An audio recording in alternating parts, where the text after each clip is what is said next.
Xin kính chào quý cô bác, anh chị, các bạn và các em. Một ngày bình an sẽ đến với tất cả mọi người. Trân trọng giới thiệu đến cả nhà phần 5 và phần 6 của truyện Đừng Chết ở Ả Rập của tác giả Nghiêm Hương. Xin mời quý vị cùng lắng nghe. Phần 5. Đội chủ. Khi tôi chui vào sau xe và chiếc xe bắt đầu lăn bánh, lập tức ông chủ quay ngoắt thái độ. Ông ta vừa nhìn đường vừa nói, rất nhanh và rất nhiều, với vẻ mặt đe dọa bằng cả tiếng Anh và tiếng Ả Rập. Tôi hiểu đại ý rằng không được hé răng với bất kỳ ai về những việc vừa xảy ra. Tôi không trả lời, mọi suy nghĩ của tôi chỉ tập trung vào việc sẽ đấu tranh tới cùng với ông ta ở văn phòng để có thể trở về. Ông ta tấp xe vào lề đường và quay lại quát to, mày có nghe thấy gì không? Tôi mặc kệ, quay mặt ra ngoài cửa xe. Ông ta đang sợ, ông ta đã phải chở bao nhiêu người giúp việc tới văn phòng môi giới với nỗi sợ bị phát giác tương tự như thế này rồi. Chiếc xe nhảy chồm chồm khi chạy qua một con đường đang làm dở, bụi mù mịt. Tôi ngoan cố không thụt đầu vào bên trong. Vì hôm ông ta tới đón tôi về là vào ban đêm, nên giờ tôi tranh thủ phóng mắt ra nhìn quang cảnh dọc đường. Những dãy núi đá phía xa ôm trọn cả cung đường, tôi không nhìn thấy điểm kết thúc. Những trảng cát xoay từng cuộn, kéo cát bay để dàn lên mặt đường như những con sóng nhỏ nhấp nhô phía trước xe. Dọc đường có khá nhiều tượng lớn, nhưng không hề có một bức tượng nào mang hình người. Tôi đếm có vài bức tượng giống nhau, mô tả những bộ ấm đặc trưng của người Ả Rập với quai ấm và vòi cong vút, cao như tòa nhà 2 tầng. Hoặc tượng cây đèn của Aladdin được sơn son thép vàng, cũng to không kém, dựng sát lề đường. Vài bức tượng khác chỉ có cánh tay người nhô lên, đeo những giỏ chứa lúa, gạo và trái cây, đứng giữa vòng xoay của các nhánh đường. Tôi khá ngạc nhiên khi nhìn thấy một khu vui chơi dành cho trẻ em được đặt giữa một trảng cát trống. Không có mái che trên đường đi, xung quanh không có bóng dáng của bất kỳ ngôi nhà nào. Có vài chiếc xe đổ sát đường và tôi chỉ kịp nhìn thấy bóng những chiếc áo đen dài, quét đất, đang ẵm những đứa trẻ rời khỏi đám xích đu, cầu trượt giữa cơn gió cát. Rồi những hàng trà là quen thuộc được trồng ở các dải phân cách giữa đường hiện ra khi xe bắt đầu rẽ vào thành phố. Có 2 siêu thị lớn nằm trên bãi đất trống với chỗ đậu xe rộng mênh mông đằng trước. Sát ngay đó là những cửa hàng, cửa hiệu, bệnh viện và những ngôi nhà kính cổng cao tường. Tôi mường tượng phía sau những cánh cửa kia không biết có người giúp việc nào rơi vào hoàn cảnh giống như tôi không. Biết đâu tôi vẫn là người may mắn hơn bọn họ khi dấn thân vào một đất nước mà không lường trước được việc sẽ phải thích nghi với một nền văn hóa hoàn toàn xa lạ, hoàn toàn tách biệt với thế giới ngoài kia. Gần giữa trưa, xe mới đến trước cửa văn phòng, mặc nguyên cái váy dài với đôi tất đỏ và lấy khăn quấn đầu, kéo xuống làm mạn che mặt. Không có áo khoác, tôi run lập cập đi theo ông chủ vào văn phòng. Vẫn là người đàn ông nhỏ xíu ngày đầu bước ra bắt tay tôi, rồi tới người đàn ông cao to với đôi mắt đẹp tuyệt hiện ra tiếp sau bảo tôi đi theo ông, trong khi ông chủ ngồi ở phòng ngoài. Tôi bước vào căn phòng cách âm cũ, đống chăn đệm được dẹp sát vào góc phòng. Một cái bàn nhỏ kê giữa phòng. Ông ta ra hiệu cho tôi ngồi xuống chiếc ghế nhỏ trước mặt rồi nói, chúng tôi đã được báo về trường hợp của cô. Chúng tôi đã cử người xuống nhưng không có ai ở nhà. Chuông cổng không kêu nên khi tôi liên lạc được với chủ cô, tôi yêu cầu ông ta đưa cô tới đây với lý do để cô thông báo tình hình làm việc cho văn phòng tại Việt Nam. Thỉnh thoảng chúng tôi thường kiểm tra đột xuất như vậy với chủ sử dụng lao động để đảm bảo họ không dám ngược đãi người lao động. Vì thế ông chủ của cô không nghi ngờ gì cả. Còn bây giờ cô đã được an toàn ở đây, cô hãy cho tôi nghe lại đoạn ghi âm mà cô gửi về văn phòng tại Việt Nam được không? Tôi rút điện thoại trong cạp quần ra. Nhà chủ không biết tôi có wifi và sim ở bên này. Vì vậy, bà chủ không thu điện thoại của tôi như đã thu hết các đồ dùng khác. Tôi mở file cho ông ta nghe, nhưng tay tôi vẫn giữ chặt cái điện thoại. Mỗi âm thanh vang lên là cơn giận dữ của tôi lại tăng dần. Đoạn ghi âm gần 2 phút mà tôi có cảm tưởng cả một đời người gói vào trong đó. Ông ta im lặng khá lâu khi nghe xong, rồi chậm rãi ông ta nói: Tôi thì không phụ trách người lao động Việt Nam tại văn phòng này, tôi phụ trách người Philippines. Tôi cũng không phải dân ở đây, tôi là người Ai Cập và đã làm việc ở đây được 4 năm rồi. Tôi có nghe nói về vụ của cô và nhìn thấy hình cô trên hồ sơ, tôi đã xin được giải quyết, mặc dù không liên quan gì tới tôi cả. Tôi nhớ buổi đầu tiên khi thấy cô, tôi đã biết cô tới đây không phải để làm công việc này. Bây giờ cô nghe cho kỹ, cô hãy ngồi nguyên tại đây, không được bước ra ngoài, chừng nào tôi chưa quay lại. Đồ đạc của cô đâu? Tôi đáp: Vẫn ở nhà Madame. Ông ta nói: Chúng tôi sẽ mang lại đây cho cô. Chắc chắn cô sẽ không quay về ngôi nhà đó nữa. Tôi sẽ gọi điện về văn phòng tại Việt Nam sau khi làm việc với ông chủ của cô xong. Cô sẽ được an toàn, tôi hứa như thế. Rồi ông ta bước ra ngoài. Cánh cửa cũng bị khóa chặt. Mệt mỏi, tôi nằm co quắp xuống đống chăn đệm hôi rình chờ đợi.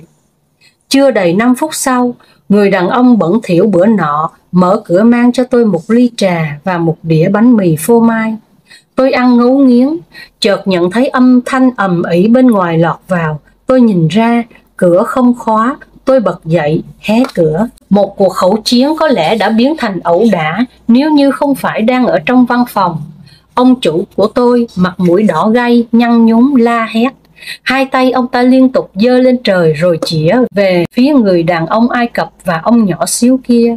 Họ hét vào mặt nhau bằng tiếng Ả Rập nên tôi chẳng thể đoán được điều gì. Mặc kệ tất cả, tôi quay vào uống hết ly trà, trải một tấm đệm mỏng ra rồi đắp chăn lên người, ngủ ngay lập tức. Khi có người lay tôi dậy trở ra văn phòng bên ngoài thì trời đã tối. Tôi đã ngủ một mạch như chết suốt từ trưa.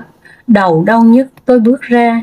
Một hàng phụ nữ ngồi đó y như tôi buổi đầu, rồi một tiếng kêu bằng tiếng Việt Nam: Em ơi, em ơi! Tôi quay lại không nhận ra người phụ nữ đang gọi mình. Chị đứng ở cửa văn phòng cùng một ông già khắc khổ. Thấy bộ mặt ngơ ngác của tôi, chị chạy lại. Chị đi cùng chuyến với em này, em ngồi trên đùi chị mà. Chủ em đón em đi đầu tiên đấy, em làm được không? Sự hồn nhiên của chị làm tôi thấy mắc cỡ vì không nhớ ra chị. Dạ, em tới để xin về, còn chị sao rồi? Như được cởi lòng mình, chị tuôn ra một tràng. Vừa cười đó, chị đã nước mắt chảy dài. Em ơi, chị lên đây để xin đổi chủ. Nhà ông này tới 14 người, chị làm từ sáng đến đêm, nó không cho chị ngủ. Lúc mình rửa dọn xong, nó bắt mình lên phòng nằm canh một bà già bị bệnh. Chị chỉ được gà gật tí thôi lại phải ngồi dậy. Lạnh thế này mà nó bắt chị giặt tay ngoài sân. Ngày nào cũng phải giặt cho 10 mấy người, bại cả tay ra. Nhà nó không có máy giặt cũng không có máy hút bụi. Chị phải quét tay, với chà nhà sinh bận lắm em ạ. Mà chúng nó bày bừa kinh lắm, cứ dọn nhà vệ sinh tí là lại khai thối lên vì chúng nó cứ đi ỉa đái cả ra ngoài. Quần áo đồ dùng chúng nó vứt lung tung rồi lại gào lên bắt chị đi tìm. Chị nấu ăn xong còn phải chờ chúng nó để rửa dọn nữa. Khổ quá em ơi, mà công ty nó không cho chị về, nó bảo có 3.000 đô la đền hợp đồng thì nó mới cho về. Không thì chị được đổi chủ khác thôi. Chị phải làm dữ lắm mới được lên tới đây em ạ. Không đổi chủ cho chị thì chị chết vì bị hành hạ ở nhà đó mất. Chồng chị nghe chị kêu thì nó cứ bảo chị lười, mới đi lấy đâu tiền để trả nợ và lo cho chị về được. Chị xin đổi để cố làm mà trả lãi ở nhà nữa. Tôi không biết nói gì với chị. Tôi đã nhớ ra người phụ nữ bé nhỏ đen đúa ngồi trong chiếc xe hôm nào. Bữa đó chắc tại tôi không còn sức mà nhòm ngó gì nên không còn nhớ được ai với ai. Nhưng gặp được đồng hương ở đây, tôi cảm thấy vui giống như chị vậy. Tôi có thể hiểu, vì nhà chủ tôi cũng không có máy hút bụi, tôi phải quỳ xuống lau toàn bộ sàn nhà bằng tay. Tôi cũng phải chạy liên tục khi lũ trẻ gào gọi tôi đi tìm đồ chơi hoặc bê đồ ăn phục vụ bọn chúng. Tôi cũng phải thức dậy từ sớm cho đến khuya, đến mức tôi có thể vừa giặt vừa ngủ khi tay vẫn ngâm trong chậu thuốc tẩy. Ngủ ngon lành rồi chừng chỉ 10 phút, tôi mở mắt theo bản năng và cắm cổ tiếp tục công việc. Không có chuyện làm 8 tiếng một ngày ở đây, họ vắt kiệt sức lực của tôi và tất cả những người tôi gặp đều làm từ 16 đến 20 tiếng một ngày. Tôi đã lên mạng tìm hiểu về cuộc sống của người lao động tại Ả Rập.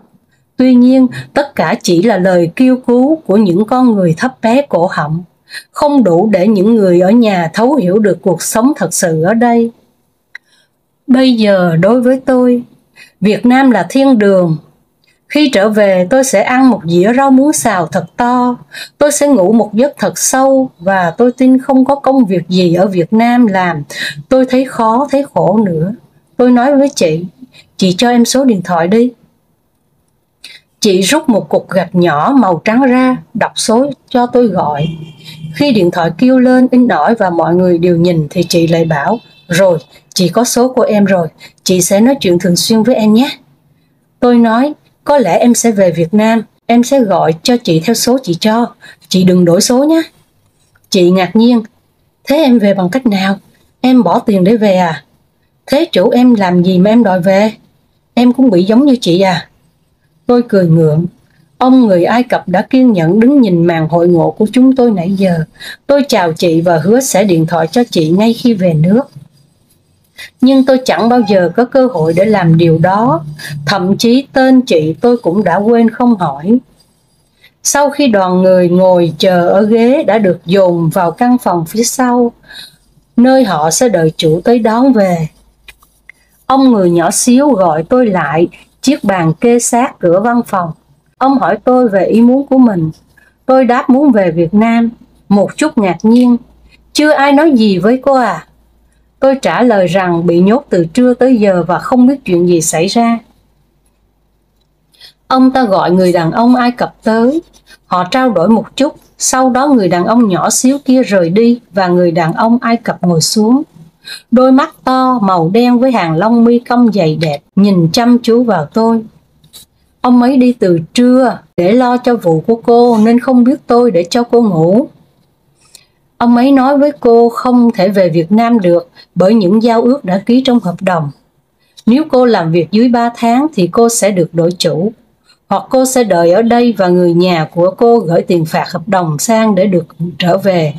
Nhưng tôi không chắc cô có tiền, vì nếu có ngần ấy tiền cô đã không có mặt ở đây. Vì vậy ông ấy đã tìm cho cô một người chủ mới và chúng tôi đảm bảo cô sẽ được an toàn, vì đây là một người bạn của chúng tôi. Nếu cô muốn về, tôi sẽ gọi về Việt Nam để cô nói chuyện với văn phòng bên đó, được không? Tôi nổi khùng lên. Nhưng đây là trường hợp người chủ đã phá bỏ mọi điều khoản trong hợp đồng. Vậy tại sao ông ta không đền bù cho tôi mà tôi lại phải bỏ tiền để thoát không bị hiếp dâm nữa? Ông ta mềm mỏng. Tôi biết cô đang cảm thấy gì. Sự thật là cô không thể báo cảnh sát hay kiện cáo gì được. Cô sẽ bị bất lợi bởi những lời khai của ông ta với cảnh sát. Tôi đang cố giúp đỡ cô hết sức có thể. Tốt nhất cô hãy tin tôi. Cô hãy tới làm cho bạn của chúng tôi đi. Ông ấy là một bác sĩ khá nổi tiếng ở Highville này. Tôi hứa nếu sau 3 tháng mà cô vẫn không thích nghi được, chính tôi sẽ lo cho cô về. Cô hãy cố giữ số của tôi để liên lạc nhé. Rất nhanh, ông ta luồn vào tay tôi một mảnh giấy. Có lẽ ông ta đã chuẩn bị sẵn để không ai nhìn thấy. Tôi cảm giác bị rơi vào bẫy một lần nữa. Tôi hỏi ông ta, vậy ông chủ của tôi không bị xử lý gì sao?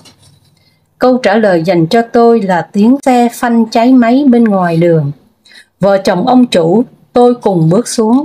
Họ lôi vali của tôi ra, quẳng ngay trên thềm văn phòng. Madame nhìn tôi căm phẫn. Bà khóc và chửi rủa tôi bằng tiếng Ả Rập. Còn ông chồng thì hét lên với tôi, mày là một con quỷ cái, mày sẽ bị đày xuống địa ngục.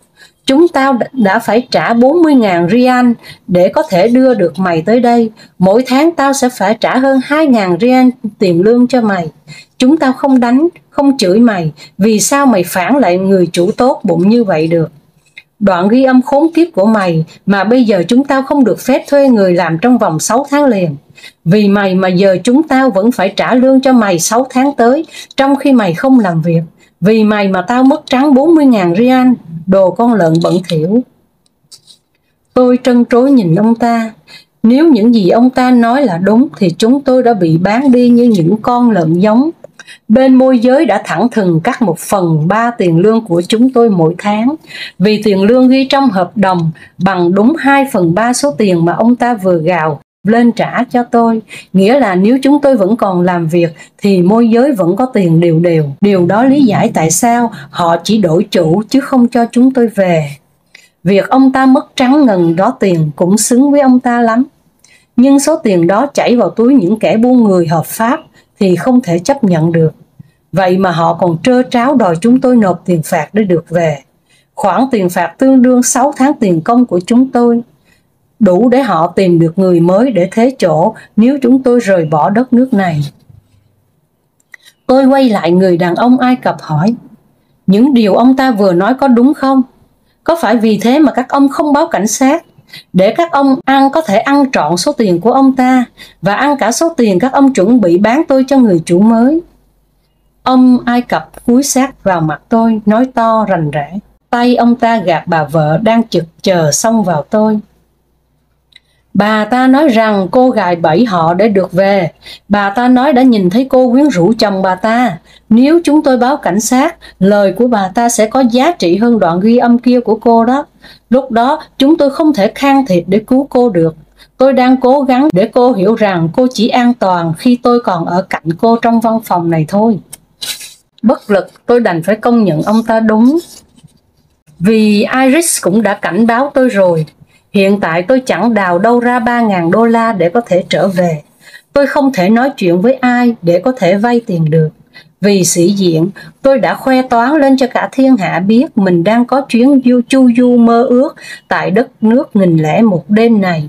Bây giờ tôi làm sao có thể cúi mặt cúi đầu với những gì mình đã thể hiện. Tôi kéo chiếc vali của mình vào văn phòng, bỏ lại cuộc cãi cọ căng như dây đàn bên ngoài. Một lát sau thì hai vợ chồng nhà chủ phóng xe đi thẳng. Tôi mở vali ra, bà ta đã lấy tất cả những cái váy bẩn thỉu phát cho tôi và những đôi tất bà ta cũng lấy lại. Sách của tôi mất hết, đồ lót cũng bị mất lấy sạch. May tôi còn một bộ đang mặc trên người. Đợi thêm một lát thì người đàn ông nhỏ xíu về cùng với một người đàn ông thấp đen đậm. Ông này mặc com lê nhưng vẫn quấn khăn trên đầu. Ông ta bước thẳng tới chỗ tôi, như là đã quen lắm, không nhầm được. Ông ta nói bằng tiếng Anh sau khi bắt tay tôi. Chào cô, tôi được bạn tôi thông báo là có người ở đây có thể sẽ muốn làm việc với chủ mới. Tôi là bác sĩ Ahmad. Tôi đã nghe qua về thời gian làm việc của cô ở nhà chủ cũ. Nếu cô đồng ý về giúp cho vợ chồng tôi đảm bảo rằng cô sẽ không phải làm việc quá sức như vậy. Tôi có 2 cậu con trai, sang tháng tôi sẽ cho bọn chúng đi học. Vợ tôi là người rất biết điều. Cô sẽ về giúp vợ tôi việc nhà, vì tôi muốn cô ấy được nghỉ ngơi. Hiện tại chúng tôi mới hết hợp đồng với một người giúp việc Philippines, nhưng cô ấy có thai sau khi về nước nên không sang nữa. Tôi cần tìm người có thể tin cậy được và bạn tôi giới thiệu cô cho tôi. Nếu có thể cô sẽ đi cùng tôi về nhà luôn trong tối nay. Tôi vừa ở chỗ làm về, nếu cô không yên tâm, bạn tôi sẽ đi cùng chúng ta. Diễn văn quá dài và tôi cảm thấy quá tốt đẹp, có thể tin được. Nhưng tôi không còn bất cứ lựa chọn nào. Bao nhiêu sự quyết tâm lúc đầu của tôi đã bị sự phũ phàng của thực tế dập tắt sạch sành xanh. Tôi gật đầu với ông nhỏ xíu. Chỉ 10 phút sau, chúng tôi lên xe. Tôi không cần ai đi cùng cả. Tôi có còn gì để mất nữa đây? Chiếc xe nhỏ sang trọng. Tôi ngồi im, ngắm những ánh đèn nhấp nháy lướt qua cửa xe. Vậy là văn phòng không nói gì với ông này về vụ việc của tôi. Họ chắc đã nói tôi tốt lắm khi ông chủ này mới nhanh chóng quyết định như vậy. Mà cũng có thể khó kiếm người giúp việc ở thành phố này, nên có ai là họ nhận hết bất kể ra sao. Đằng sau mỗi cánh cổng mang họa tiết Hồi giáo kia, họ sẽ huấn luyện lại những người hầu. Chính xác như vậy, đảm bảo không hở bất cứ khoảng thời gian thừa nào để có thể nghĩ tới chuyện chống đối. Tất cả sẽ ở trong tình trạng đói ngủ liên miên và kiệt sức. Không bị đánh đã là may mắn lắm. Không biết ông chủ mới này phải trả bao nhiêu để có được tôi. Tôi thử hỏi thẳng ông ta. Thế ông phải trả bao nhiêu để có tiền thuê được tôi? Ông ta vui vẻ đáp, ồ, tôi không tiết lộ được, nhưng cứ mỗi lần cô đổi chủ thì cô sẽ tự đưa mình vào thế khó đấy. Vì không chủ nào muốn nhận một người đổi chủ liên tục cả, và họ phải trả số tiền gấp đôi số tiền chủ đầu mua cô, hoặc gấp 3 nếu cô đổi lần nữa. Tôi thì ngoài số tiền phải trả như vừa nói, tôi còn phải thanh toán tháng lương đầu mà chủ trước chưa trả cho cô nữa. Nên tôi hy vọng cô cố gắng làm việc cho tốt để có thể trở về. Vậy là văn phòng ăn hai đầu, ăn tất, ăn trên sự khủng hoảng và đau khổ của người khác. Tôi lặng người đi, nhẩm tính số tiền mà những kẻ môi giới hưởng từ vụ việc của tôi. Cảm giác phẫn uất trào lên. Tôi có thể nghe thấy, chứng kiến, nhưng còn những người khác thì không. Biết bao thân phận đã bị buông đi bán lại từ một văn phòng nhỏ xíu như thế này. Còn bao nhiêu văn phòng khác nữa. Quan trọng hơn là dù biết như thế, nhưng tôi tin không có bằng chứng nào chứng minh được những điều ông chủ cũ của tôi đã thét lên và ông chủ mới vừa vui vẻ tiết lộ. Sẽ chẳng có ai dày công đến mức đóng vai nạn nhân để tự thân bước vào trải nghiệm những điều mà mọi người đổi mạng của mình để có thể kêu cứu, để có thể giúp chứng minh rằng những gì chúng tôi nói ra là sự thật. Không ai cả, vì thế mọi việc sẽ từ từ chìm xuống, còn tôi vẫn phải đang trên xe quay trở lại điểm xuất phát.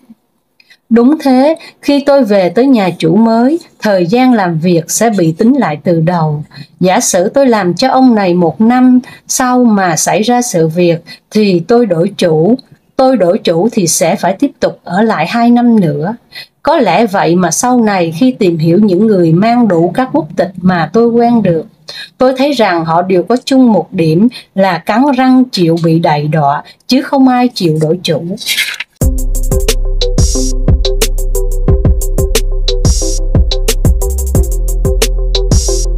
Phần 6. Cuộc sống trong ngôi nhà đẹp. Xe chạy khá lâu, nhưng không ra khỏi thành phố.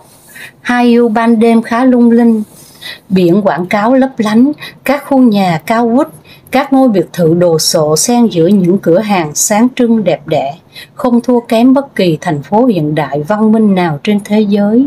Thế nhưng con người ở trong đó thì như được nhân bản, không có kiểu trang phục nào khác ngoài những chiếc áo choàng đen dài quét đất như những con dơi khổng lồ, hoặc những bộ áo dài trắng với vành khăn quấn vắt trên đầu. Tôn giáo với họ là một sự sùng kính đến mức tôn thờ, bất kể ai không thuộc đạo Hồi giáo đều thuộc hàng đẳng hết. Tôi đã được khuyên rằng khi sang tới nơi, cứ giả vờ xin gia nhập đạo của họ sẽ được hưởng thêm một số tiền trợ cấp từ nhà thờ và sự nương nhẹ hơn trong khi làm việc.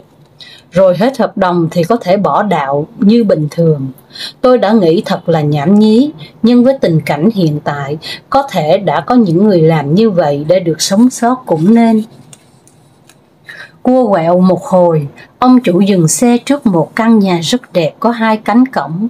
Cổng chính với những hoa văn cầu kỳ, chạm trổ thép vàng kín mít, không một khe hở.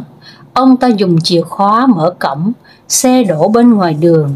Tôi bước vào một cái sân rộng rãi, có một cây to rủ những tán lá ra bên ngoài hàng rào sắt. Hết khoảng sân là những bậc tam cấp, lát đá dẫn đến một cánh cửa gỗ nặng trịch. Ông chủ chùi chân vào tấm thảm và mở cửa, ra hiệu cho tôi vào nhà. Căn nhà sang trọng, lát gỗ ngập ánh đèn vàng ấm cúng. Trên khắp các hành lang, không có ai trong nhà. Ông chủ nói rằng vợ con ông hiện đang ở nhà bà ngoại. Sau khi đưa tôi về đây, ông sẽ đi đón họ. Ông nói trong tủ lạnh có coca và gói cơm ông mua sẵn ở siêu thị cho tôi. Ăn xong tôi có thể đi ngủ. Sáng mai tôi sẽ dậy lúc 5 giờ và vào bếp để gặp vợ ông. Còn bây giờ ông sẽ giới thiệu căn nhà với tôi. Ông mở căn phòng nhỏ ngay sát cửa, là nơi để áo khoác và giày dép liền kề với phòng vệ sinh. Hết hành lang là một phòng khách lớn với bộ sofa lót thảm choáng gần hết căn phòng. Một lò sưởi to sát tường, có cả một bể cá vàng bên dưới cái tivi cỡ bự đối diện lò sưởi. Ông tự hào khoe bể cá và bảo rằng khó khăn lắm ông mới mua được. Tôi không thể nói rằng mấy con cá vàng ấy ở đất nước tôi rẻ như cho. Cạnh phòng khách là một nhà vệ sinh khác, rồi tới căn bếp tung tóe đồ ăn thức uống, với 2 bồn rửa đầy ắp son nồi bát đĩa. Các phòng trên tầng thì quần áo rải rác đầy các lối đi trải thảm, cầu thang cũng trải thảm và bụi bám dày chân tôi. Cạnh căn bếp có một cánh cửa nhỏ dẫn ra bên hông sân, ở đó có mấy bình ga to và vài thùng rác xếp hàng. Một vòi nước với ống dẫn ngoằn ngoèo cuốn vội nằm trên lối đi. Tôi biết mình sẽ quét dọn sân từ vị trí này. Cả ngôi nhà đều có những hàng đèn chiếu sáng dọc các bức tường hai bên hông nhà và cả trước cổng. Sau khi dặn dò thêm một lần nữa, ông chủ khóa tôi bên trong căn nhà và rời đi. Tôi đi tua lại toàn bộ nơi làm việc mới. Có tất cả 3 phòng khách. Phòng khách của bà chủ thì màu xanh đậm, với các ghế có thảm viền ren. Trên mặt bàn kính cũng bám bụi y như nhà cũ lúc tôi mới đến. Phòng khách của ông chủ thì rộng hơn, với những tủ đựng cúp và đồ lưu niệm khắc chữ Ả Rập. Riêng phòng khách chung có thêm một phòng nhỏ ẩn sau bộ sofa. Tôi tò mò mở ra, trong đó chất đầy nôi và giường ngủ của trẻ con. 4 phòng khác khóa kín cửa trên tầng. Có 3 nhà vệ sinh, có một phòng giặt là trên tầng chất đầy quần áo trong các giỏ. Cạnh phòng giặt là có một phòng trống chất thảm và đồ chơi. Tôi biết đây là chỗ ngủ của mình vì phòng không có cửa. Các phòng khác trong nhà chắc chắn không có phòng nào dành cho tôi rồi. Nhà không có sân thượng, còn một tầng đang xây dở, bỏ trống đầy gạch cát đá sỏi. Tôi sẽ không sợ bị lạnh như nhà cũ. Đi xong một vòng, tôi vào bếp lấy nước và cơm, rồi tha cái vali lên tầng, chui vào căn phòng không cửa, loay hoay sắp xếp cho mình một chỗ ngả lưng. Ăn xong tôi tìm chỗ tắm, nhưng không có nước nóng. Họ đã tắt bình nóng lạnh. Tôi đành phải đi đánh răng vì họ vẫn chưa về. Tôi lăn ra tấm thảm. Ngày mai nếu mọi việc đúng như ông chủ nói ở văn phòng, tôi sẽ xin ông wifi và nhắn về cho Loan cùng Iris để họ không lo lắng. Khi nào ổn hơn tôi sẽ thông báo cho Xuân. Cảm thấy không đến nỗi quá tệ, mặc dù tôi đã nhìn thấy trước khối lượng công việc ở đây không kém gì nhà cũ. Nhưng cung cách của ông chủ nhà khiến tôi yên tâm phần nào. Tôi chìm vào giấc ngủ. Tiếng trẻ con la khóc làm tôi tỉnh giấc, nhổm dậy đi ra cửa. Tôi nhìn thấy 2 thằng bé nhỡ nhỡ, mặc đồ ngủ đang cãi nhau chí chóe ở cửa căn phòng giặt đồ. Một thằng mập múp míp, có vẻ là anh cả. Thằng kia thì ngược lại, dong dỏng nhưng thấp hơn, với đôi mắt cực kỳ đẹp. Bị thằng bé mập kéo giật cái iPad mà nó đang cố kẹp chặt vào ngực. Một thằng nữa bé tí teo với đôi mắt to như ốc nhồi đứng cạnh 2 thằng anh khóc ầm ĩ. Tôi tiến về phía bọn nhỏ, thấy tôi, bọn chúng nín bặt. Tôi chưa kịp hỏi gì thì căn phòng thứ 2 trong 4 phòng khóa kín cửa lúc tối bật mở. Một phụ nữ bầu to vượt mặt với đôi mắt lồi đi đôi dép lê trong nhà bước ra. Bà ta không thèm liếc nửa cái về phía tôi, giật phắt cái iPad rồi quát bọn trẻ rất to bằng tiếng mẹ đẻ của bà. Bọn nhỏ riu riu đi về căn phòng đầu cầu thang, biến mất vào trong đó. Vẫn không thèm nhìn tôi, bà ta ngoắc tay ra hiệu cho tôi đi theo xuống dưới nhà. Bà ta đi thẳng vào bếp và gọi lớn, giọng bà đanh đá, nghe rờn rợn. Tôi nhìn lên cái đồng hồ gắn trên tường gần bàn ăn, 1 giờ 35 phút sáng. Bà ta chẳng có vẻ gì là buồn ngủ. Khi chồng bà xuất hiện, đầu rối bù, thì bà bắt đầu nói. Vừa nói vừa nhìn tôi, ông chủ dịch lại. Vợ tôi không biết tiếng Anh, nên cô ấy sẽ dạy cho cô tiếng Ả Rập, vì không muốn cô sẽ làm không đúng ý cô ấy. Khoảng 1 tuần nữa, vợ tôi sẽ sinh, nhưng cô yên tâm, tôi sẽ thuê người chăm sóc cô ấy lúc sinh. Cô chỉ việc làm công việc nhà và coi sóc đám nhóc để cô ấy có thời gian nghỉ ngơi. Bọn trẻ chưa đi học nên vợ tôi rất vất vả sau khi cô giúp việc kia về nước. Lúc đầu cô sẽ cảm thấy khó gần vợ tôi vì cô ấy đã quen với người giúp việc cũ nên sẽ hơi khắt khe với cô để đảm bảo cô sẽ làm chính xác những gì cô ấy chỉ dạy. Tuy nhiên vợ tôi rất tốt bụng nên thời gian sau này nếu cô được cô ấy tin tưởng, cô ấy sẽ rất dễ chịu. giờ cô đi ngủ đi, sáng mai đúng 5 giờ cô xuống đây gặp vợ tôi. Vậy là ông ta nói dối tôi. Tôi nói với ông ta, ông nói với tôi chỉ có 2 em bé, bây giờ là 3. Ông cũng không nói gì về bà vợ sắp sinh cả. Một tuần nữa, nếu không có thêm người chăm sóc bà ấy, thì ông phải trả tôi về lại văn phòng, vì tôi không thể vừa làm việc nhà, vừa nấu ăn, vừa chăm bọn nhỏ, lại vừa chăm vợ ông và em bé mới sinh được đâu. Mọi điều ông nói với tôi ở văn phòng không đúng sự thật, nên tôi sẽ báo nếu ông không thực hiện lời hứa của mình. Ông ta giả điếc quay sang vợ, bà vợ nhún vai, hai tay đưa về phía chồng rồi nhìn tôi giận dữ. Bà ta nói với chồng mình khá nhanh. Ông chồng đặt tay lên vai vợ, trả lời cái gì đó rồi quay sang tôi. Vợ tôi nói cô nói gì với tôi, cô ấy không muốn cô nói bất kỳ điều gì với tôi khi tôi ở nhà. Cô ấy muốn biết cô theo đạo gì. Tôi trả lời tôi không theo đạo nào cả. Ông ta gật đầu rồi nói lại với vợ, bà ta vẫn giữ thái độ không có thiện cảm ban đầu, ra hiệu cho tôi lên tầng. Tôi gật đầu chào họ, định bước ra thì bà ta gọi giật lại. Ông chủ bảo tôi, trước khi rời đi, cô phải nhún người chào madam rồi hãy đi nhé. Tôi nhún chân, yes madam, rồi bước đi. Đồng hồ chỉ đúng 2 giờ sáng, còn 3 tiếng là phải dậy nhưng tôi không tài nào ngủ được. Sự dối trá và mùi trưởng giả học làm sang lẫn khuất trong suốt cuộc nói chuyện vừa rồi. Ông chủ có vẻ tân tiến nhưng rõ ràng là sợ vợ một phép. Tôi biết nếu bà ta hành tôi như thế nào thì ông ta cũng sẽ nói dối với văn phòng để che giấu cho vợ mà thôi. Cái cách ông ta dối trá để đưa tôi tới đây làm cho tôi thấy bất ổn. Người đàn ông Ai Cập cũng nói dối khi hứa đảm bảo an toàn cho tôi. Chỉ có những lời dối trá lừa lọc là thật. Chỉ vài tiếng sau, cuộc sống của tôi đã rơi thẳng xuống địa ngục cho tới tận cuối ngày ở đất nước này. Tôi để chuông lúc 4 giờ 45 phút, nhưng chẳng cần chuông tôi cũng dậy đúng giờ.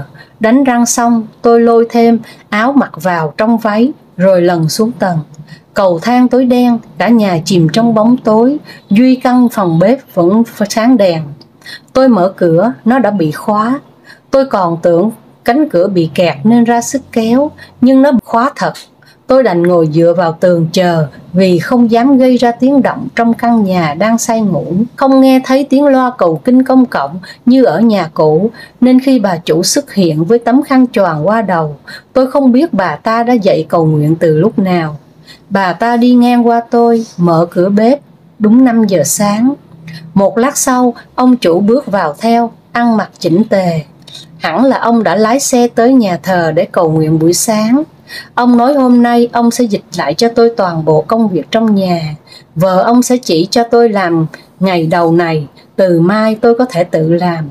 Ông nhấn mạnh vợ ông tuyệt đối đúng giờ nên tôi đừng làm bà phật ý. Chỉ cho tôi từng ngăn tủ đựng bát dĩa, ấm chén, son nồi. Bà ta yêu cầu tôi rửa hết đống bầy hầy tồn đọng trong bếp rồi lau sạch xếp vào những ngăn đó. Với 2 cái bếp ga và lò nướng phía dưới kẹt lại vì dầu mỡ bám lâu ngày, bà nói tôi sẽ lau bằng nước rửa chén, pha thuốc tẩy. Sau đó tôi sẽ lau chùi toàn bộ căn nhà. Bà ta mở các ngăn tủ dưới bồn rửa, trong đó có đầy đủ dụng cụ và các loại dung dịch làm vệ sinh được xếp gọn gàng. Rồi tôi theo bà ta đi ra ngoài, qua các phòng. Bà ta bật tất cả đèn lên. Vì mọi người ngủ trên tầng nên tôi sẽ làm việc dưới nhà trước. Khi bọn trẻ ngủ dậy, tôi sẽ phải đổ bánh và dọn đồ ăn sáng cho chúng. Lúc 8 giờ, sau khi cho chúng đánh răng, thay quần áo và đi vệ sinh. Khi ông chủ dậy, tôi đổ bánh mới chuẩn bị bữa sáng cho ông ta và vợ. Rồi tôi sẽ lên tầng trên, vừa giặt đồ vừa là quần áo. Đúng 10 giờ rưỡi sáng, tôi phải quay trở lại bếp để chuẩn bị bữa ăn trưa. Đúng 1 giờ cả nhà sẽ ăn trưa. Tôi sẽ ăn sau cả nhà. Ăn xong tôi sẽ rửa dọn sạch sẽ rồi cho bọn trẻ đi ngủ. Sau đó lúc 2 giờ rưỡi tôi sẽ ra ngoài chùi sân, lau dọn bên ngoài căn nhà. 4 giờ tôi vào chuẩn bị bữa xế cho tụi nhỏ khi chúng ngủ dậy. 4 giờ rưỡi thì tới bữa trà chiều của bà chủ. Bà ta sẽ chỉ cho tôi cách pha trà, nấu ăn và làm vệ sinh cho tụi nhỏ trong ngày đầu tiên. 6 giờ tôi sẽ nấu bữa tối. 9 giờ họ sẽ ăn tối. Trong lúc nấu ăn, tôi sẽ tắm cho bọn nhỏ, tôi sẽ được đi ngủ sau khi thay quần áo và cho tụi nhỏ vệ sinh tối xong xuôi. Bà chủ yêu cầu tôi phải chú ý tới thằng bé nhất. Đúng 7 giờ sáng, tôi sẽ phải cho nó đi vệ sinh. Nếu nó không đi thì phải canh chừng, không được để nó nhịn tới ngày hôm sau. Như vậy tôi sẽ không có một giây phút nào ngơi tay cho tới khi được đi nghỉ. Bà ta không chỉ gì cho tôi cả. Ông chồng vừa bước lên tầng, bà ta gọi điện thoại cho ai đó. 10 phút sau, có tiếng chuông cổng, bà ta ra mở cổng. Một cô gái nhỏ nhắn xuất hiện, tấm khăn choàng vội che kín cả người và mặt. Cô nhún chân chào Madame và nói tiếng Ả Rập với bà. Bà ta gật đầu. Cô gái quay sang tôi và nói, giọng tiếng Anh của cô rõ ràng là người châu Á. Madame nói em sẽ hướng dẫn cho chị làm việc nhà. Ngắn gọn thế, xong cô bỏ tấm khăn xuống. Kể từ lúc đó cho tới lúc chào bà chủ tôi đi về, cô không có bất cứ lời nào ngoài công việc. Tay cô thoăn thoắt lôi máy hút bụi ra, hút sạch nửa căn nhà, nửa còn lại cô nói tôi sẽ làm. Cô chỉ cho tôi cách pha nước lau nhà và lau bằng cây lau điện, cách lau nhà vệ sinh tỉ mỉ từng tấm gương trên tường tới bồn cầu phải thọc tay vào chà kỹ lưỡng ra sao. Cô đều làm rất thành thạo. Tất cả rèm cửa của cô dặn tôi 2 ngày phải giũ bụi một lần. Bàn ghế tôi phải lôi ra lau hết, lau sạch sẽ từng khe kẽ trong chân bàn rồi mới kê lại vào vị trí cũ. Rồi cô lên tầng vào phòng giặt là, phân loại quần áo của ông chủ, bà chủ và trẻ con riêng ra riêng, xong mới cho vào 2 cái máy giặt. Cô chỉ cho tôi cách bỏ xà phòng, thuốc tẩy, đúng độ để quần áo không bị mục nhanh nhưng vẫn trắng sáng. Vừa nói tay cô vừa bấm bàn là lên và bắt đầu là đồ. Xong xuôi cô bê đống đồ đi vào căn phòng nhỏ cuối hành lang. Trong đó có 3 cái tủ đứng. Cô lần lượt xếp quần áo của từng đứa trẻ vào các tủ. Còn quần áo của ông bà chủ, cô nói cứ để ở phòng giặt, vì tôi sẽ không được vào phòng của ông bà, cũng không cần dọn phòng đó, trừ phi cô làm nhanh lắm. Tôi không biết mình có thể làm được với tốc độ ấy không. Khi bọn trẻ thức dậy, cô lôi từng đứa vào nhà vệ sinh, mặt bọn chúng vặn vẹo la hét. Cô đánh răng lần lượt từ đứa lớn tới đứa bé. Thằng bé nhất được cô đặt vào bồn cầu và để cho nó ngồi đó. Cô quay vào bếp, cô mở các ngăn tủ lần lượt lấy nào muối, đường và nước. Cực kỳ khéo léo, cô pha vào một cái ly nhỏ rồi lấy miếng gang hình tròn cỡ cái chảo lớn ở giữa đã bóng nhẵn, đặt lên bếp và bật ga. Cô đổ bánh rất nhanh, bánh chín cô bỏ vào một cái giống cặp lồng và đậy lại. Có tiếng thằng bé gào ầm ĩ, mẹ nó không nhúc nhích. Từ đầu tới cuối bà ta đi theo chúng tôi và nhìn cô gái làm rồi lay vai tôi, ý là phải nhìn cho kỹ. Tôi không trả lời, cô gái chạy ra nhà vệ sinh, rửa cho thằng nhỏ rồi để nó vào bếp. Cô gọi bằng giọng dứt khoát, 2 đứa lớn kia từ đâu chạy ào vào. Cả 3 đứa được cô bày ra bàn nào mứt, bánh, sữa và thằng bé nhất.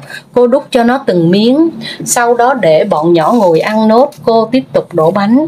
Cô bảo tôi là bà chủ chỉ ăn bánh nóng nên phải đổ 2 lần, rồi cô xách một mâm riêng gồm mứt, sữa tươi, trà là, phô mai, bánh nóng. Cô mở hộc tủ trên cùng của tủ lạnh, lấy ra các loại thuốc sắp vào mâm. Cô nói đó là thuốc của ông chủ. Bà chủ đã đi ra ngoài, tôi nghe tiếng bà gọi rất to. Cô gái nhỏ bê mâm ăn sáng đi lên phòng khách, tôi đi theo. Cô đặt mọi thứ lên bàn, nhún chân chào ông bà chủ, rồi chúng tôi quay vào bếp. Lúc này đồng hồ chỉ 9 giờ sáng. Gần 4 tiếng liên tục làm việc, cô không ngừng lại dù chỉ 1 phút. Lấy 2 cái bánh trong cặp lồng ra, cô kẹp miếng phô mai vào đưa cho tôi. Cô bảo cố ăn đi, vì công việc từ giờ này tới đêm mới là bận rộn. Tôi hỏi cô đến từ đâu, tên gì. Cô suýt ra dấu không được hỏi gì hết. Chúng tôi vừa ăn vừa nuốt thật nhanh. Bọn trẻ con chí chóe nhảy cả lên mặt bàn. Cô mặc kệ. Cô đổ một nắp thuốc tẩy vào chậu nước rửa chén, rồi cho tất cả các cốc chén vào ngâm. Tôi trố mắt hỏi sao lại cho thuốc tẩy vào như vậy. Cô trả lời để cốc chén luôn luôn sạch, và tôi cũng phải pha thuốc tẩy vào khi rửa bát son nồi. Mùi thuốc tẩy nồng lên, không thể hết được cả khi đã tráng rất kỹ. Rửa hết đống cũ, cô nhanh chóng lên nhà bê đống mới xuống, dọn dẹp đống của bọn trẻ trên bàn, bỏ lại và rửa tiếp. Rồi cô lôi một con gà đã làm sạch trong bịch ni lông ở tủ đông ra ngâm vào chậu nước nóng. Mở tủ lạnh, cô lôi ra hành tỏi, cà chua, cà rốt, khoai tây và một mớ xà lách rau thơm. Cô chỉ tôi cách lọc gà, chặt gà. Cô nói ở đây mọi người ăn thịt khi các con vật đã được cầu nguyện trước khi bị giết.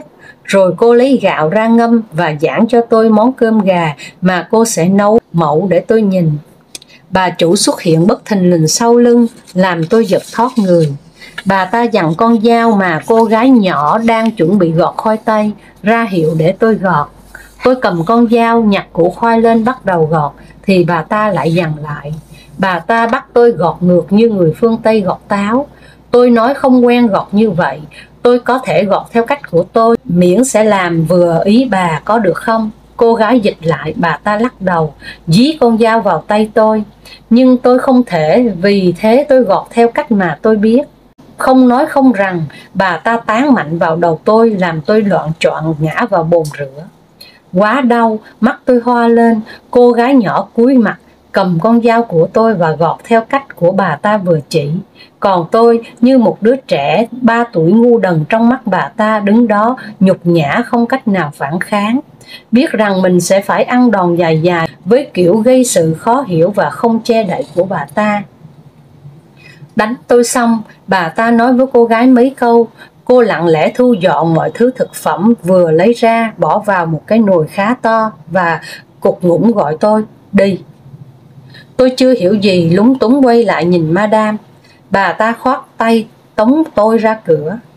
Tôi đi theo cô hầu gái nhỏ ra cánh cửa bên hông sân. Cô nhanh nhẹn đi thẳng dọc hành lang sân ra cổng chính. Tới đó cô đứng lại chờ. Một tẹo sau, ông chủ đi từ cửa chính ra mở cổng cho chúng tôi. Ông nhìn tôi không nói gì. Ra tới đường, cô gái nhỏ rẽ trái, đi rất nhanh. Tôi chạy theo vướng víu vì cái váy dài trình trịch. Khi đuổi kịp, tôi hỏi cô, chúng ta đi đâu đây? Cô nhìn tôi rồi ngoái lại con đường vắng lặng. Chắc chắn không có ánh mắt nào nấp sau tấm khăn hijab theo dõi. Cô mới nói với tôi, chúng ta sang nhà chị gái Madame. Tôi sẽ dạy cô nấu ăn và pha trà ở đó. Trưa nay Madame của cô sẽ ăn ở nhà bà chủ tôi. Madame không muốn cô cãi lại khi bà ấy chỉ bảo cô. Tốt hơn là cô nên im lặng làm theo tất cả những gì bà ấy yêu cầu. Tôi hỏi tiếp, cô tên gì? Sao cô lại được bà ấy gọi đến hướng dẫn cho tôi? Cô nói nhỏ, hơi cúi đầu xuống nhưng chân thì bước chậm lại. Cô không cần biết tên tôi. Tôi ở với Madame của cô 3 năm rồi. Bà chủ của tôi bây giờ sinh con trai cần người chăm sóc. Vì vậy Madame bảo tôi sang giúp đỡ chị bà ấy. Bà chủ tôi không giống em bà ấy, nên khi tôi chăm sóc bà 4 tháng xong, tôi xin bà cho ở lại với bà luôn. Bà đã hỏi Madame em bà, lúc đấy bà em cũng mới tìm được một người Philippines. Bà dự định thuê 2 người giúp việc, nhưng rồi cuối cùng bà cũng đồng ý cho tôi về ở với chị của bà. Mỗi khi nhà có việc gì, bà hay mượn tôi từ Madame chị. Cô mới tới nên hãy cẩn thận. Tôi chỉ có thể nói được như thế. Tôi kéo áo choàng của cô, gặng hỏi, cô nói Madame của tôi không giống Madame của cô là thế nào? Tôi xin thề sẽ im lặng, nhưng cô có thể cho tôi biết ông bà chủ của tôi là người thế nào không, để tôi còn tránh. Ngập ngừng một chút, cô nói, tùy mỗi người cảm nhận, nhưng nếu cô không muốn bị đánh thì hãy im lặng và làm việc cẩn thận theo đúng những gì mà tôi chỉ hoặc bà chủ chỉ cho cô. Cứ làm chính xác thì sẽ không có chuyện gì cả. Nói rồi cô bước thật nhanh và dừng lại ở khu nhà cuối con đường, bấm chuông. Một thằng bé tóc xoăn, cao gầy ra mở cánh cửa nhỏ bên hông. Tôi bước thẳng vào một khu vườn rộng, rực rỡ các loại hoa. Bất chấp trời lạnh cắt thịt, hoa vẫn nở rộ một cách kỳ diệu. Lối đi khá rộng, lát sỏi đỏ ở giữa vườn dẫn tới cửa nhà. Căn nhà rất lớn với mặt tiền rộng, có đủ các loại cửa sổ, cửa mở rộng. Nhà sơn màu hồng khá nổi. Một madam to lớn đi ra cười thân thiện với tôi. Đôi mắt lồi giống cô em nhưng không có vẻ gì là độc ác. Bà nói gì đó với cô gái, cô quay lại bảo tôi, madam nói chị có muốn uống một ly trà không? Tôi cảm ơn bà rồi đi theo cô gái vào căn bếp lớn, căn bếp rất lớn phía sau. Căn bếp rộng như một căn hộ nhỏ với cơ man, nồi niêu xoong chảo, bát đĩa để kín các kệ kê dọc tường. Cô gái kéo một miếng thảm tròn nhỏ, bảo tôi ngồi xuống rồi đi pha trà. Có lẽ đây là khoảnh khắc sung sướng nhất từ khi tôi đặt chân tới Ả Rập. Mùi hoa len lỏi khắp nơi, nắng chiếu lên các món đồ đồng bóng loáng trong bếp. Cô gái nhỏ vừa pha trà vừa hát nho nhỏ một bài gì đó bằng tiếng mẹ đẻ của mình. Mang ly trà cho tôi, cô vẫn cẩn trọng nhìn quanh như một thói quen, rồi khẽ nói, madam tôi tốt bụng, nhưng cô đừng thấy vậy mà nói chuyện với tôi nhé. Cô uống trà đi, rồi chúng ta bắt đầu nấu buổi trưa. Tôi nhìn cô gái, cũng như Iris, cô cảnh giác đến mức cao độ. Tôi biết mình không nên làm phiền tới miếng cơm manh áo của cô, nên gật đầu. Tuy nhiên tôi vẫn cố gắng hỏi nốt thêm một câu. Cô bao nhiêu tuổi rồi? Biết là khiếm nhã, nhưng khi nhìn cô quá trẻ tôi không thể tò mò. Cô ấy đáp, năm 13 tuổi tôi bị mẹ bán sang đây. Tôi ở với madam của cô 2 năm. Hết hợp đồng bà nói nếu tôi không về mà ở lại 1 năm nữa thì bà sẽ cho tôi tiền, vàng và cả điện thoại, nên tôi ở lại. Gần hết 1 năm thì tôi sang ở với madam bây giờ. Tôi ở thêm 1 năm nữa để chăm em bé rồi xin về chơi. Madam tôi cho tôi nhiều tiền vàng, mua cả vàng cho mẹ tôi nữa. Mẹ tôi kiếm chồng cho tôi, nên tôi về cưới xong được 2 tháng thì sang lại. Sau 3 tháng sau madam đón chồng tôi sang. Bây giờ chồng tôi lái xe cho nhà madam, còn tôi làm việc nhà. Năm sau madam cho phép tôi được sinh con. Tôi ở đây được 5 năm rồi. Như vậy cô bé mới 18 tuổi. Tôi không dừng được nữa. Madam cho cô ở chung với chồng trong nhà này à? Thoáng một ánh buồn trong mắt, y như Iris vậy. Cô nhỏ nhẹ, không, anh ấy ở bên khu nhà của ông chủ. Ông chủ sống với bà hai ở cạnh đây, còn tôi ở bên này. Thỉnh thoảng ban đêm chúng tôi trốn trong kho để đồ chỗ anh ấy ngủ. Madam nói sang năm sẽ cho tôi được gặp chồng để có em bé. Nếu Madam biết tôi trốn đi gặp chồng, bà sẽ đuổi việc cả tôi và anh ấy.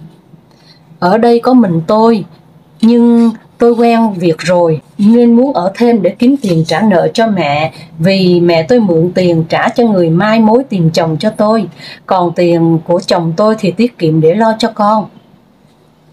Tôi nhìn cô gái nhỏ nhắn chỉ bằng tuổi con mình mà phải cán đáng hết mọi việc trong căn nhà to như cái dinh thự này. Còn chồng cô vừa lái xe vừa dọn dẹp bên khu nhà của ông chủ. Với cô ấy thế là hạnh phúc rồi. Còn tôi nhìn những bi kịch xung quanh mình, tôi tự hỏi có đường nào khác ngoài sự thỏa hiệp với hoàn cảnh để sống sót khi trở về nhà. Chúng tôi cần 4 con gà để nấu món cơm cho khoảng gần 20 người, tính cả gia đình chủ tôi. Vừa làm, cô gái vừa hướng dẫn tôi bằng tiếng Ả Rập luôn. Tôi đọc theo mà không nhớ nổi một từ nào vào đầu, vì cô nói rất nhanh và làm cũng rất nhanh. Tôi phụ cô một cách chật vật, vì phải vừa nhớ tên các gia vị bằng tiếng Ả Rập, vừa phải nhớ tuần tự các bước để món ăn nồng mùi cà ri này. Sau khi hầm gà với các lá gia vị, tôi lọc lấy nước. 1/3 nước hầm dùng để hầm súp khoai, tây, cà rốt, bắp cải. Số nước còn lại để nấu cơm. Nhìn cô thoăn thoắt cho gia vị vào nồi cơm, tôi phải xin một tờ giấy và cây bút viết hết trình tự vào, chứ không nhớ ngay được. Gà hầm xong, được vớt ra, tẩm ướp thêm một số gia vị, bao gồm cả nghệ và bỏ vào lò nướng. Canh nhỏ lửa lúc cơm cạn nước, cô rắc nho khô và vài loại hạt vào nồi cơm. Trong lúc đợi cơm chín, cô kêu tôi lên nhà chuẩn bị để dọn bữa cho nhà chủ. Căn nhà rộng tràn đầy ánh sáng, các cửa cuốn hình vòm và vẽ hoa văn đặc trưng của người Hồi giáo. Tầng trệt cũng phải gần chục phòng, bao gồm bếp, 2 phòng khách, phòng của bọn trẻ và nơi giặt là. Một hành lang lộ thiên như một cây cầu nhỏ dẫn sang các phòng còn lại của dãy đối diện. Dưới cái hành lang kim cầu ấy là hồ cá nhỏ. Bà chủ nhà đang ngồi chơi với hai đứa con madam của tôi ở cạnh đó. Phòng ăn nằm cạnh phòng khách chính. Cô gái nhỏ bước vào lau chùi mặt bàn, rồi cô lấy ly, chén trong tủ ra đặt xung quanh. Xong xuôi cô quay lại bếp. Căn ấm hẳn lên với mùi thức ăn chín tỏa ra. Cô gái lấy ra một cái mâm to đặt lên bàn bếp. Cô cẩn thận hớt các loại hạt phía trên nồi cơm vào một cái bát con, rồi trút hết cơm ra mâm. Sau đó cô xếp những miếng gà nướng cháy cạnh kính mặt mâm, chỉ để chừa một vòng tròn nhỏ trên cùng. Cô rắc hạt từ chiếc bát con vào vòng tròn đó. Cô múc súp ra 20 chiếc bát có nắp đậy và để sang một cái mâm khác, cùng với rau thơm, xà lách trộn nước cốt chanh, rồi bảo tôi cùng bê lên phòng ăn. Vì mâm cơm khá to nên chúng tôi phải khiêng lên trước.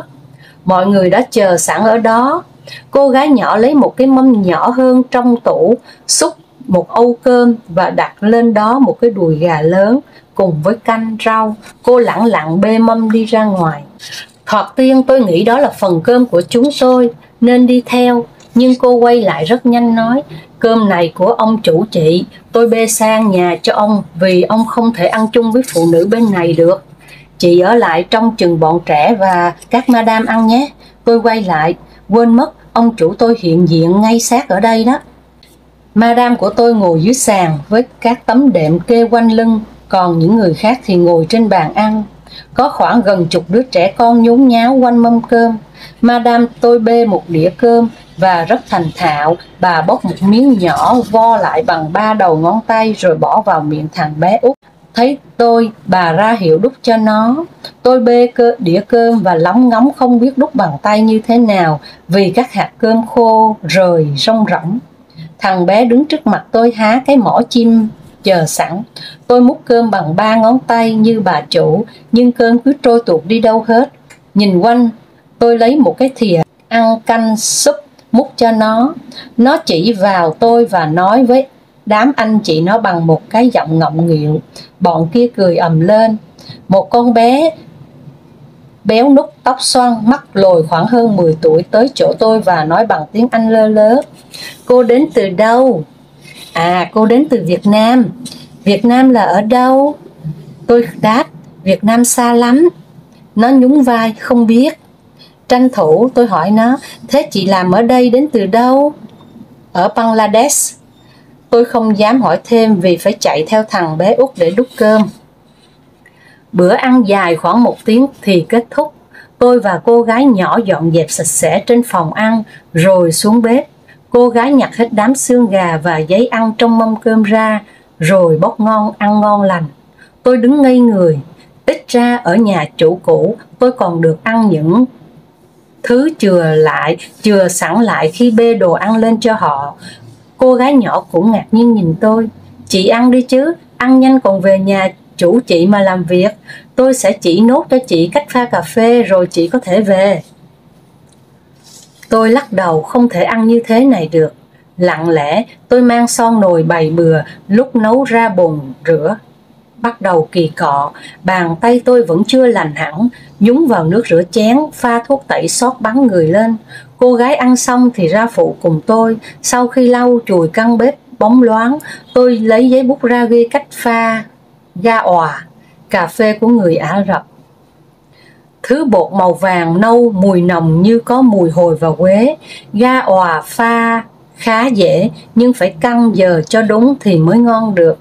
Làm lâu năm như cô gái kia mà còn phải rót ra chén nhỏ thử 2-3 lần trước khi đổ vào bình bê lên cho các madam. Xong xuôi, cô bảo tôi ra cổng để cô dẫn về. Tôi không phải chào madam chị và cũng không bao giờ tôi được quay lại căn nhà ngập hoa và ánh sáng ấy nữa.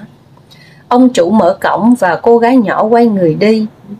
Đó là lần đầu tiên và cũng là lần cuối tôi gặp cô gái Bangladesh ấy. Sau khi bước vào trong sân,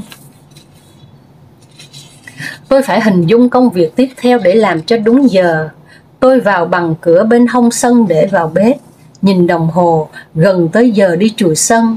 Tranh thủ vài phút ít ỏi, tôi lao lên tầng cầm điện thoại xuống, đi tìm ông chủ. Tôi gặp ông ta đang mặc áo dài chuẩn bị đi làm. Tôi hỏi ông: tôi không có cách nào để nói chuyện được với con tôi ở nhà, ông có thể cho tôi wifi để tôi gặp con tôi được không? Ngần ngừ một chút rồi ông ta nói: cô không được phép để vợ tôi biết là cô có wifi của nhà này. Nếu vợ tôi biết, tôi sẽ cắt wifi của cô, hiểu chưa? Tôi đưa điện thoại để ông ta nhập mật khẩu sau khi hứa sẽ không dùng điện thoại cho đến lúc đi ngủ. Ông ta đi rồi, tôi cất điện thoại và ra sân làm việc. Đêm nay, tôi sẽ nhắn cho Iris và các con.